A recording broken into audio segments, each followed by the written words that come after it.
This is my place, right? This is the town hall. So my office is here. So I can take this off now because I'm starting to get hot. I was feeling really cold, sorry. I was feeling cold, but now that I started talking, I'm starting to feel hot.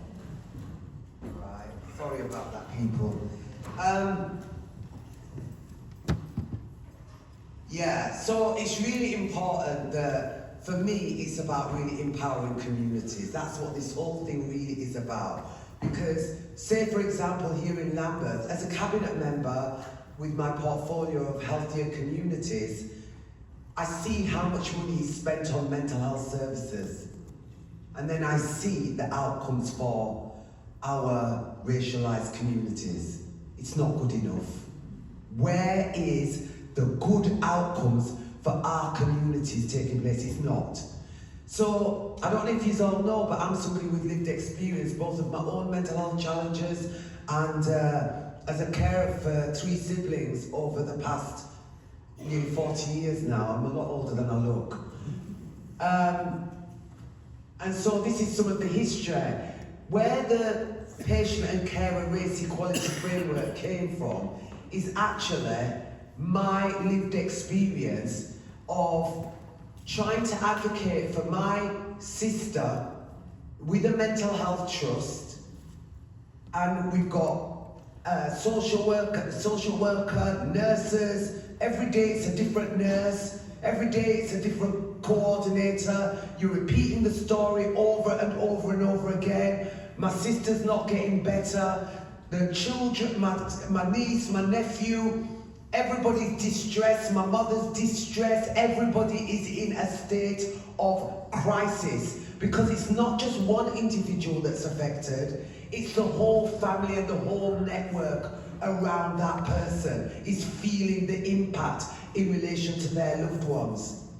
And I made a complaint. I made a complaint to the team, I made a complaint to the service, it got escalated all the way up to the chief exec, and you know what I got back?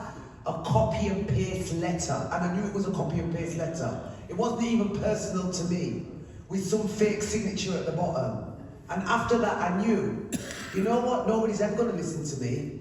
I'm a black woman in a white supremacist society. How is they going to listen to me? At what point are they really going to listen to me and my family and my sister? I knew it wasn't going to happen, so I said, you know what? Let me go national now. Let me start looking to see if I can find some window somewhere, right, whereby I can influence the policy or the legislation so that it can move in our direction, so that when I come into spaces like this, we've got something to work with. Am I making sense? The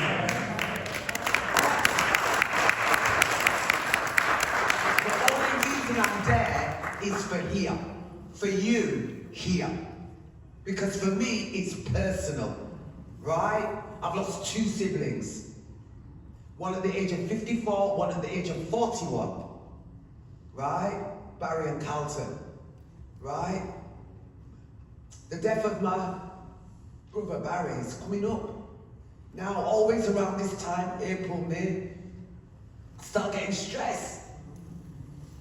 You know, the loss is real, the grief is real. There's a book called The Body Keeps the Score, or The Body Holds the Score. Most of us, as racialized beings, particularly those who come from Black African and Black Caribbean communities, are walking with the living, everyday trauma of living in a society which hates us. And then we have to come and perform in these places like that. I'm not doing it. I'm not doing it. I'm being myself. Because the only way that we can really grapple with the magnitude and the scale of this agenda is being real, right? Being real that this is not good enough. And that's why we have the PCREF. So anyway, this is a bit about my narrative. You'll get the slides. I'm not even going to go through all of it in detail again. But let's keep, next slide please. We know we've spoken a little bit about structural racism, systemic racism, being our everyday lived reality. This is what we are living with, right? And if you don't live with it, you actually really don't know it. Do you know what I mean? You might have an intellectual sort of little bit of an understanding because you read a couple of books then, yeah? You might have read a couple of books since George Floyd's death. And by the way, my brother passed away 6 days after George Floyd died. So can you imagine the double whammy trauma of that? So structural systemic racism has been with us for hundreds of years.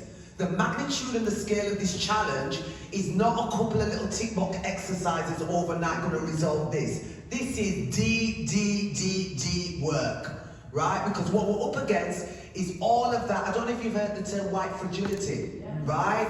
We're up against that, and believe you me, that one's relentless. Because everybody's all so defensive. Oh, it's not me, it's got nothing to do with me. Oh dear, no. But that's our reality. We are living with the impact of that every single day. Structural systemic racism. They don't even like you speaking about racism. Everybody gets all like that. But we have to be able to drop that on the table. Because if you don't name it, then what now? Keep coming round. Can't deal with it. It's like the phantom in the room that nobody attends to. You know, like they say, the elephant in the room business. And everybody's all... And the same big elephant there, they're looking at all of us. Do you know what I'm saying? Right? Structural systemic racism. The resource flows. The resources never go into our community. Big problem. So it's wonderful what the charity is doing around thinking about moving some resources to support community engagement. That's quite a rarity, right, around this agenda, right? So the financial inequalities is a real issue. Are we putting the resources in the thing that is working in our best interest, or are we putting the resources somewhere else that's got nothing to do with helping us? Is that what we're doing? We have to question these decision-making processes, right? And Lade talked about some of the barriers to access to mental health services. The reality, who wants to go to mental health services in this here country if you're black? You know what I'm going there. What are you going there for? Go there and do what? What is it going to do for us? What is it going to do for me? I remember my brother had mental health challenges. Barry, bless his soul, beautiful man, too beautiful for this world. And a care coordinator came round to the house, his nurse came round to the house, and my mum was begging him, please, put him in hospital, put him in a rehab, put him somewhere. Oh no, the nurse was like this, tying the shoelace. Oh no, there's people worse off than Barry. Barry's not so bad. A few weeks later, he was dead. You get what I'm saying here, Dawn? Yeah. You get why I'm on the battlefield, Dawn? Yeah. Are you on the battlefield with me, Dawn? Yeah. All right then. Right? So I'm not going to be no house on this, you know what I'm saying? If you can think, because sometimes it's like people say, oh, you're really loud or whatever. Of course I'm loud. How can we not be loud? We're walking with trauma, I'm screaming. Yeah. Do you know what I mean? It's like on another given day, the amount of screaming and rage I could be dealing with, you'd be wanting to detain me. Tell the truth now, you know I'm talking the truth. You cannot even express our pain, our anger, our frustration, the impact of the oppression on us without it being judged as, oh, that's not okay. You must be suffering from a psychosis or something. Do you get what I'm saying, though? No. Hey, check. Right? Next slide, please. So when I say that about barriers to access, I'm asking access to what? So we're not going to come early in the day, right? Because the stories that you hear, literally, are we're either over-medicated or we get killed. Right, which one? Which one are you choosing? So who's going to go to a service that's like that? So what we've got to do is really, so we end up coming in the most restrictive way, literally being dragged out of our houses or dragged off the street. when the acuity of our mental health has got so much worse. Am I making sense? Okay, right. So obviously we're not, you know what really makes me laugh? Mental health trusts are called mental health trusts. Just, you know.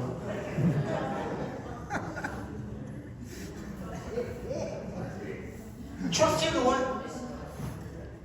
How can we really have faith in an organisation that's called a trust but is not trustworthy for our communities? You have to build that trust in relationships with our communities. And that's why the PCREF and the IADs, the independent advisory groups, are so critically important because they act as a bridge to help to build those trusting relationships. Making sense? Yes. And this is happening up and down the country, by the way. All over the country, by the way. Next slide, please. And I'm not gonna, when we think about cultural competency, that word is a very strange thing for me, because I actually don't even know what we mean. How do you get culturally competent?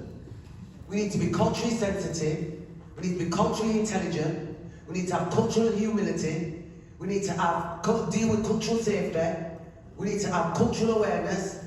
It's an ongoing process of learning. There is no fixed point where I'm actually competent now culturally. How can you get to that? I'm not even competent with my own culture yet. I'm still evolving and growing. Am I making sense? It's an evolutionary journey. Right, good.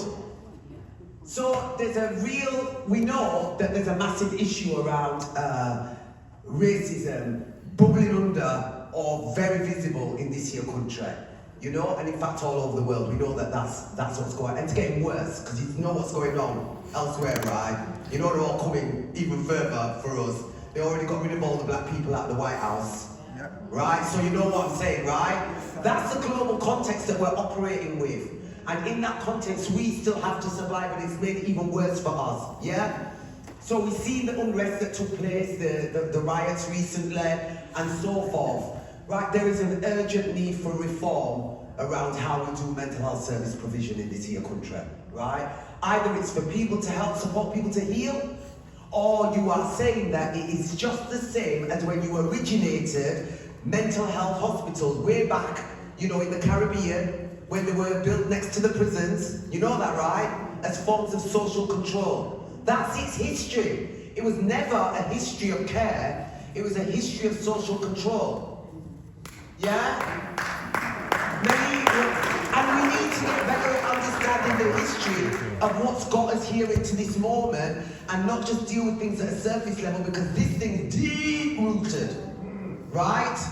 Okay, so pathways to collective reform, we've got the PCREF, yeah, anyway, go on. And the Mental Health Act bill is taking place at the moment. It's going through Parliament.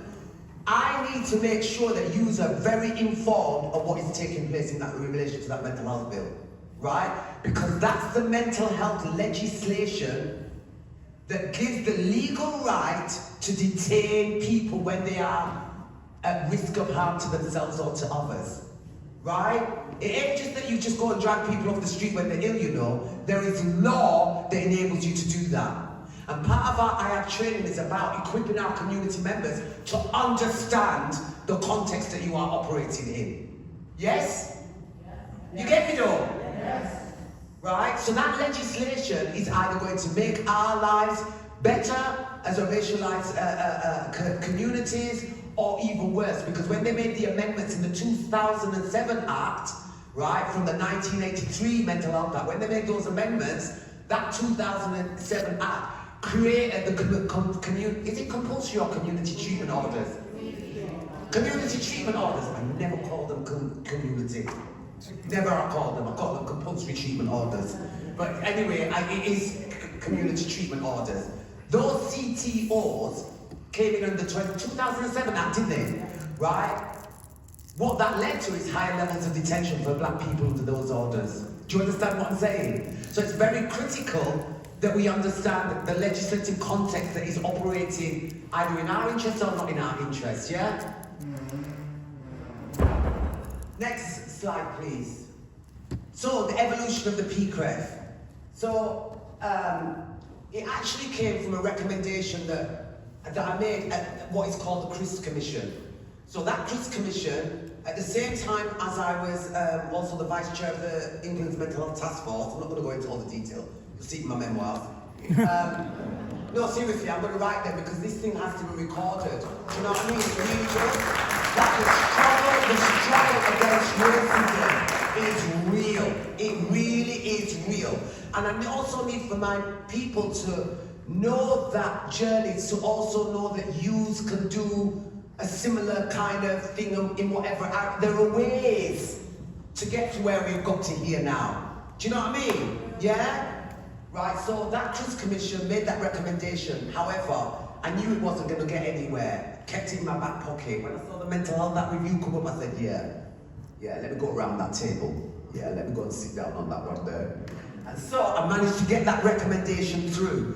The Patient and Carer Race Equality Framework. Why? Because of that experience that I told you with my sister, I said, you know what? Why doesn't nobody want to listen to patients and carers and communities? Why don't you want to listen to the feedback of how you are being experienced as a service in order to help you to do the service improvement? Why don't you want to do that? What is that all about? Which is why I specifically named it Patient and Carer Race Equality Framework. It's the first anti-racism framework that's been signed up by the Chief Exec of NHS England, right? Signed up. Right? So this is the journey. I'm not going to go through all of it, yeah? Because where we are here now, right, we've got about 18, 20 sites across the country doing work like this across the country. This is building systems change for anti-racism right across the country, yeah? Right. So 2025. We launched officially the PCREF in 2023. It's in every NHS contract that delivers mental health services, but it applies wherever the public purse is being spent on mental health. Am I making sense, yeah? Next slide, please.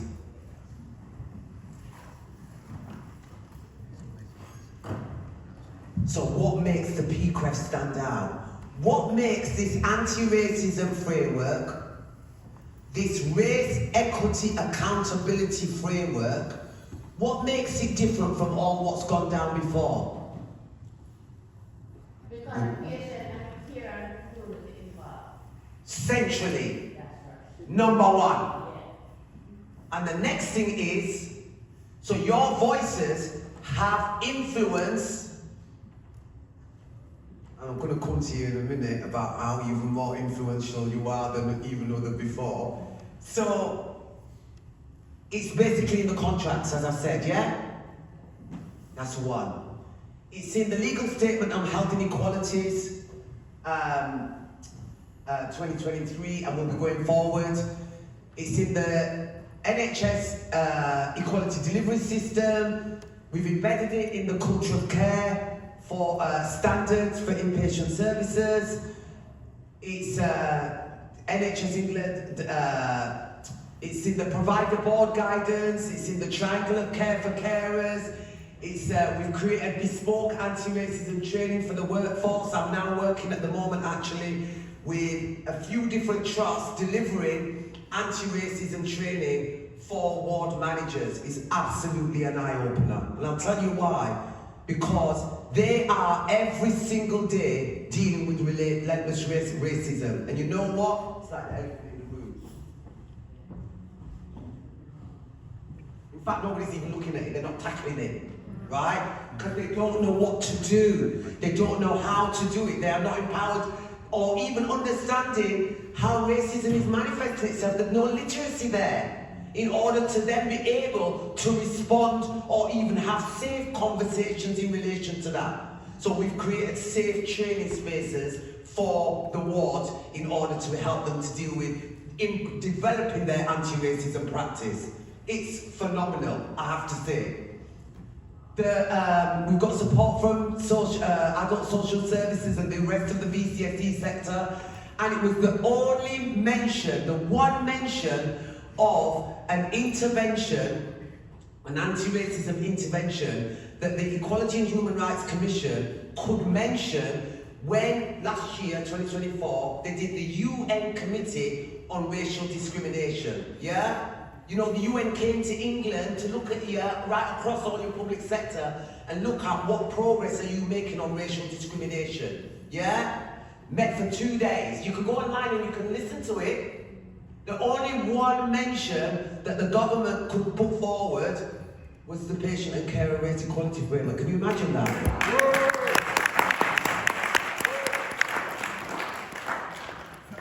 But can you imagine that though? It's not good. But it's good for us. Okay, good. Next slide, please. Yeah. So this is what it looks like. 3 parts: leadership and governance, data, like around the use of the Mental Health Act, around the Equality Act, feedback from complaints, feedback from culturally appropriate advocacy. All these things make a collective intelligence in part 1. That the leadership of the organisation, all the way down the hierarchy, should be making sense of that data in order to help move this agenda forward. So that's some of the data in part 1, and it requires board-level responsibility for the effective implementation of the PCREF. Sounds one of the pilot sites. And then part 3, arguably the most important, the patient and carer feedback mechanism, made up of 2 parts. One is patient-related outcome measures. That's just feedback from the care that you've received. Kevin explained the patient-related outcome measures. No, can I talk about it as a second? What's up? Come help me, man.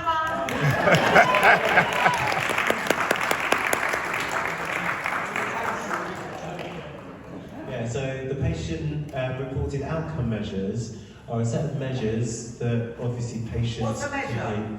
A measure is like a scale of how... So, for instance, one of the measures we're looking at is called dialogue. And what it is it's a scale of how satisfied a person is with certain aspects of their care. So it could be how satisfied are they with, say, their mental health support. And it goes from totally dissatisfied to in the middle to then totally satisfied.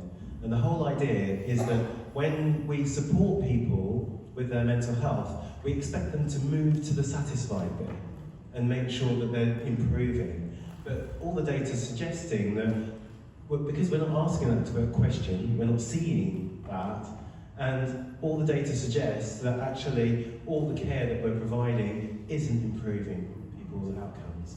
So that's why it's so important to get that patient-reported outcome. Well, give them a round of applause. You did exactly what I asked for, and that's what collaboration is, by the way, and that's what teamwork is. I can't do this work on my own, it's impossible. The mountain's this is Everett's business. So it actually requires solidarity. No, seriously. So when I'm calling on you, it's not like I'm trying to out you, I'm saying, help me, please. Can't carry this on my own. You get? Okay. And actually what's so amazing is that I am seeing a whole movement right across the country on this thing. And so I know that it's working. Right? The issue is how many of us are helping with the movement. Ask yourself. Yeah? All hands on deck together. Not silo 111 doing this one. What's that? Oh, yeah. Do we think that we're going to deal with the Everest like that? Racism? No. Right. Together we can though. So anyway, that's part 3. So that's the feedback from carers, patients and communities. And we're going to develop a real-time digital tool so they can give feedback in real time. Maudley might want to help us with that one. No, I'm serious actually. It's just coming to my mind. I'm thinking, oh, maybe. Anyway, and part 2 is where it's the organisational competencies. So that means, right, that you're looking at your core production, you're looking at your cultural awareness, you're looking at your partnership working, you're looking at your the workforce critical, you're looking at core learning opportunities, all to help to improve inpatient services, psychological therapy services, mental health support teams in schools, CAMP services, forensic secure services, perinatal mental health services. These are all areas that you are all supposed to be helping to get them into shape, because the PCREF is about us working in a participatory way, whereby you've got communities, service users and carers, the workforce and the leadership working together to do all this service improvement that I've just mentioned. Am I making sense? Yes. I always ask, you know, because you never know. That's right. I can't stand the thing of me, I'm talking to you, talking with you, and I don't even know whether or not are you comprehending what it is I'm saying. If you give me feedback, then I can tailor it in a way that might make sense to you. You get me?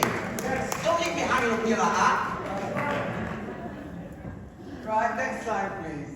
And actually every trust from this year has to produce a PCREF action plan. Right, so you should have sight of your PCREF action plan, right, that tells you the action plan that you co-developed with them in order to improve services. In Lambeth, Southwark, Lewisham and Croydon, each of their boroughs will have their own individual PCREF action plan. And then it will be collated as a whole at that trust level. Making sense, yeah? Yes. Lovely. So the importance of PCREF influencing reforms around the Mental Health Act and so forth is really, really very clear. There's a big shift in the NHS. They want to get the resource closer to the front line, which is correct. And so it's about moving from quality of care to quality of life, healthcare system. It's about making sure that your treatment, your care, your support is as close to home as possible and you get the best possible care that you require. Next slide, please.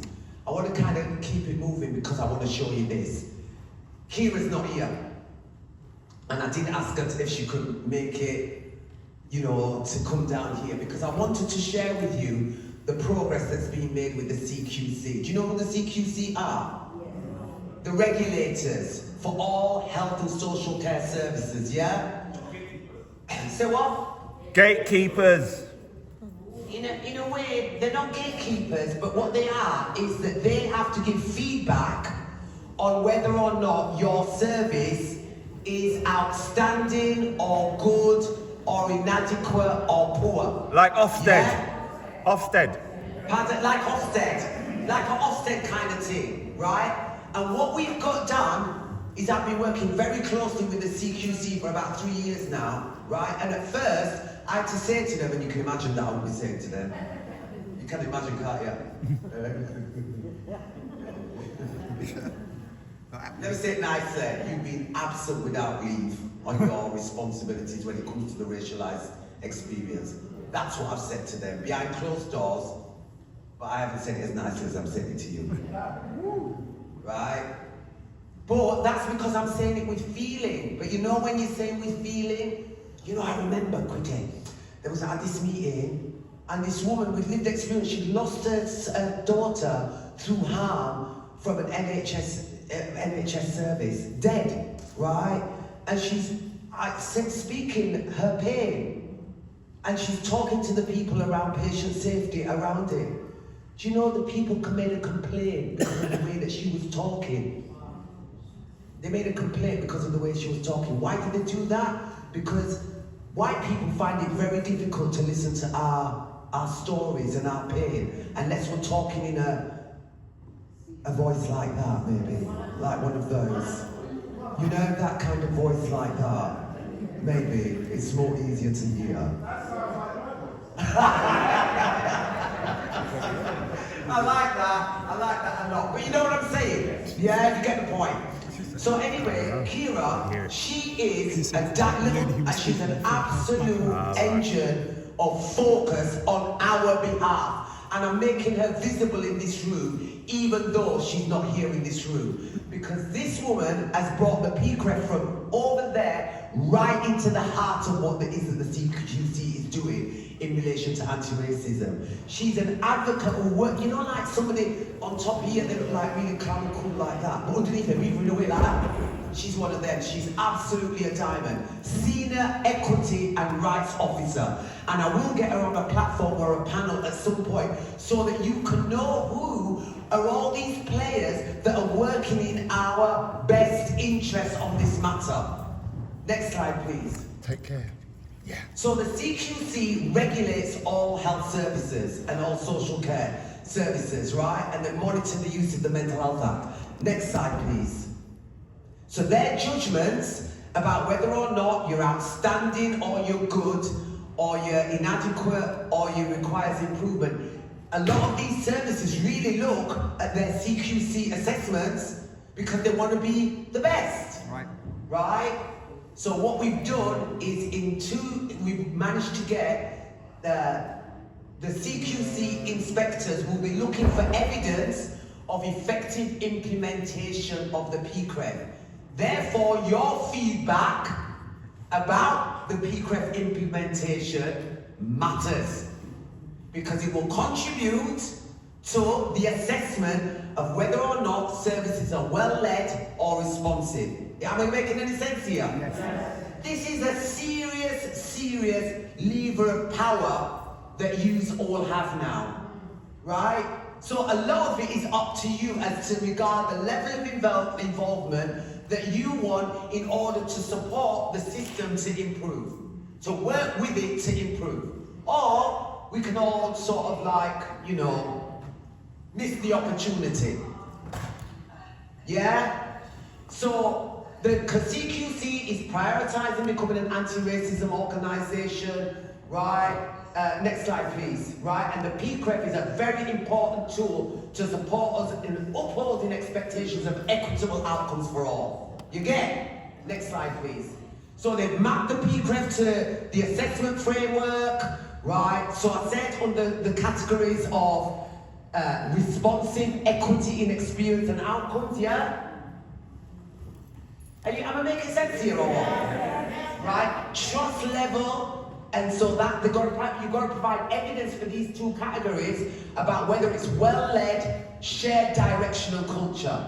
They've developed guidance internally in the CQC to support their inspectors and their assessors to be able to look for evidence around whether or not it's well-led or responsive. They're looking for the feedback from yourselves about whether or not you consider it well-led or responsive, right? This is a very critical moment in our journey for improving mental health services, both for not just for ourselves, but for the generations after us, and coming up our children and young people. If we don't get it right now, they're finished.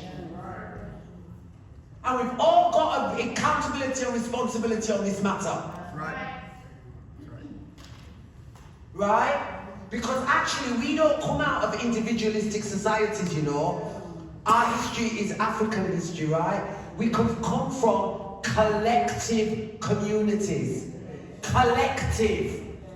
Not individualistic, that's a Western something. African rooted cultures are collectivist cultures. We do things together. Next slide, please. Me, I'm done.